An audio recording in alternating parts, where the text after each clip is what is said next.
Get more reaction from House Armed Services Committee Chairman Congressman Mike Rogers. Congressman Rogers, quite an incredible few days. What is the atmosphere like where you are? I'm sure there's a lot of happiness, a lot of handshakes, a lot of relief. There is, and a lot of optimism. You know, I do want to remind everybody this is the first phase that everybody's agreed to, which is a bigger step than anybody else besides President Trump has been able to achieve. But we still have to close the rest of these items. You know, he had a 20-point plan, and I'm very optimistic about us getting the full package complete. But this has really been a very encouraging turn of events. Congressman, what's the difference between the two administrations? President Trump hasn't even been in office a year yet. He's ended so many conflicts and wars around the war, including this one here happening right now, and we're watching it unfold compared to the Biden administration. They had years to try and fix this.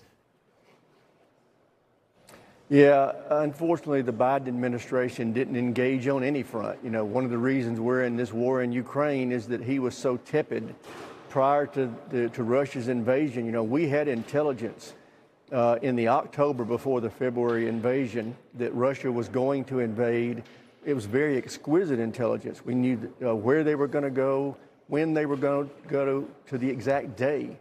And those of us in the Armed Services Committee, both Democrat and Republican, were urging President Biden to bolster our position, our allies' positions along the Eastern Front to discourage Russia's actual invasion.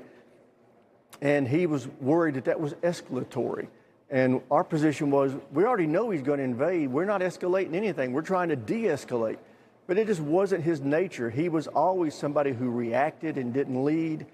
President Trump is the opposite. President Trump leans in. He's a very aggressive leader. And I view him as a change agent. And I think we're seeing that on a whole bunch of fronts. What's happened in Israel is just the latest example. But he has been a change agent, and I expect he will continue to be a leader who makes things happen. That's and right. Biden just reacted to things, and usually he reacted several months late. Yeah, and he's changed the course of history for the world, and that is not overstated. Getting things done. Yeah. Through strength. Congressman Mike Rogers, thank you.